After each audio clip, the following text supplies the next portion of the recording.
परिचय। अनुज और उसकी मां उसके 1 साल के भाई के लिए खिलौने खरीदने के लिए खिलौने की दुकान में गए। अनुज ने अपने आप को विभिन्न तरह और आकार के खिलौनों से घिरा हुआ पाया। कुछ खिलौने गोल थे तो कुछ चौकोर, कुछ खिलौने वर्गाकार थे तो कुछ अंडाकार थे। उसे आकारों की दुनिया आकर्षक लगी। वह आकारों के बारे में और जानने के लिए उत्सुक है। आकारों के अध्ययन को ज्यामिति कहते हैं। इस पाठ में हम आकारों के बारे में विस्तार से जानेंगे।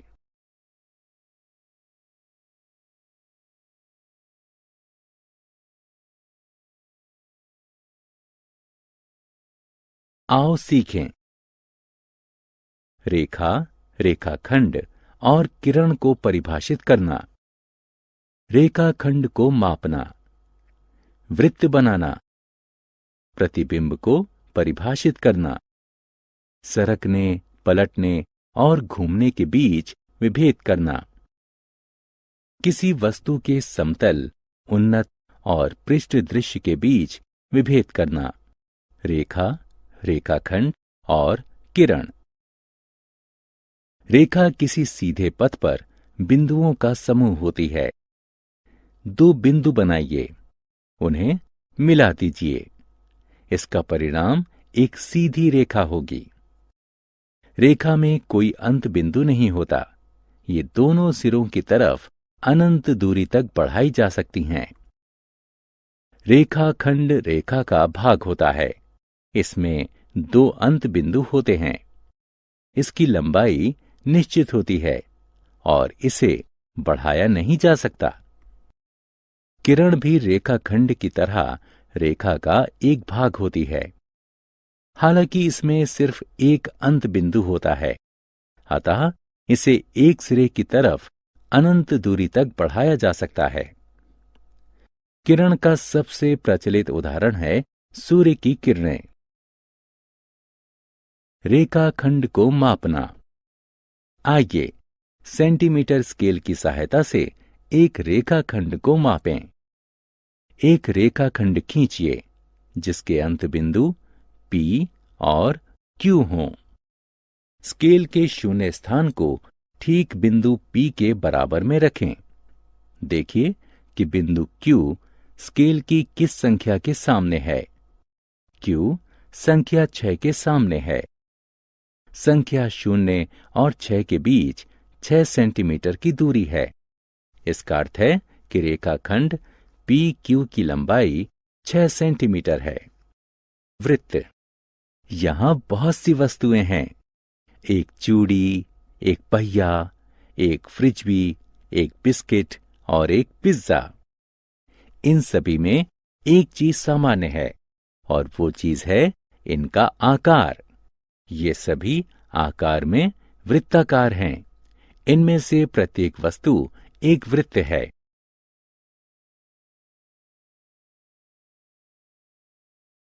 वृत्त का निर्माण। आइए धागे की सहायता से वृत्त बनाना सीखें। धागे का एक टुकड़ा लीजिए। धागे का एक सिरा अपनी नोटबुक से चिपका दीजिए। धागे का दूसरा सिरा पकड़ लीजिए और फिर सिरे के चारों तरफ पेंसिल के साथ घुमाइए। देखिए, वृत्त बन गया। फिर सिरा वृत्त का केंद्र है। केंद्र से वृत्त की परिधि तक धागे की लंबाई वृत्त की त्रिज्या है। आकारों को बिछाना या चौपड़ बनाना। रजनी दवा खाने जा रही है। उसने चलते हुए ध्यान दिया कि पैदल पथ पर असमान आकार की टाइलें बिछी हुई हैं। उसने देखा कि टाइलों को बिना किसी अंतराल के एक साथ लगाया गया है। इतना ही नहीं, टाइलें एक दूसरे को आच्छादित यानी ओवरलैप भी नहीं कर रही हैं। टाइलें एक चौपड़ बना रही हैं। चौपड़ ज्यामिति आकारों के आवर्ती प्रयोगों से बनाई गई ऐसी द्विविमीय आकृति है जिसमें आकारों के बीच कोई अंतराल या आच्छादन नहीं रहता। घन और घनाभ का जाल बनाना। त्रिविमीय आकार का एक जाल एक ऐसी व्यवस्था है जिसे समान किनारों पर मोड़ने से एक त्रिविमीय वस्तु प्राप्त होती है। यहां पर कुछ जाल दर्शाए गए हैं। प्रतिबिंब। जब आप दर्पण के सामने खड़े होते हैं तो आप दर्पण में अपना प्रतिबिंब देखते हैं। आप वस्तु हैं और प्रतिबिंब छवि है। प्रतिबिंब के बारे में कुछ मनोरंजक जानकारियां निम्न हैं। वस्तु और दर्पण के बीच की दूरी उतनी ही होती है जितनी कि दर्पण और छवि के बीच होती है। वस्तु और छवि का माप और आकार बिल्कुल समान होता है। सरकाना, पलटना और घूमना।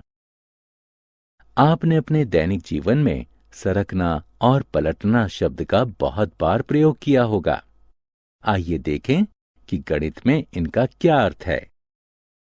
किसी वस्तु को बिना उसके माप या आकार को बिगाड़े किसी तल के बराबर आगे बढ़ने को सरकना कहते हैं। अपने दैनिक जीवन में हम सरकाने का प्रयोग देख सकते हैं। कैरम खेलते समय हम कैरम की गोटियों को स्ट्राइकर से मारकर सरकाते हैं। बच्चे सरकने में बहुत आनंद पाते हैं। किसी वस्तु की दर्पण छवि बनाने को पलटना कहते हैं। अपने दैनिक जीवन में हम पलटने की कई घटनाओं से परिचित होते हैं। उदाहरण स्वरूप, हमारा दाहिना हाथ हमारे बाएं हाथ की दर्पण छवि होता है। इसलिए यदि हम अपने बाएं हाथ को पलट दें तो हमें हमारा दायां हाथ मिल जाएगा।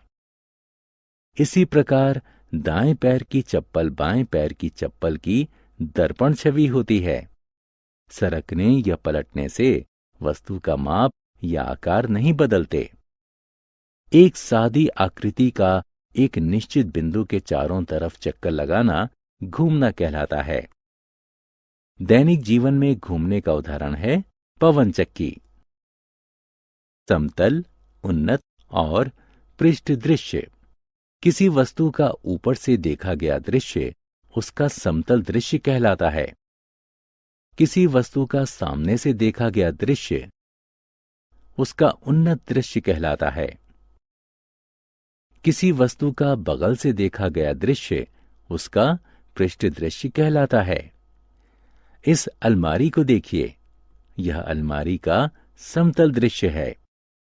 ये उन्नत दृश्य है और यह पृष्ठ दृश्य है।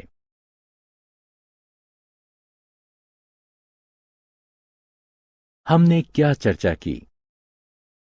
रेखा किसी सीधे पथ पर बिंदुओं का समूह होती है। इसका कोई अंत बिंदु नहीं होता। रेखाखंड रेखा का एक भाग होता है। इसके दो अंत बिंदु होते हैं। एक किरण भी रेखा का भाग होती है।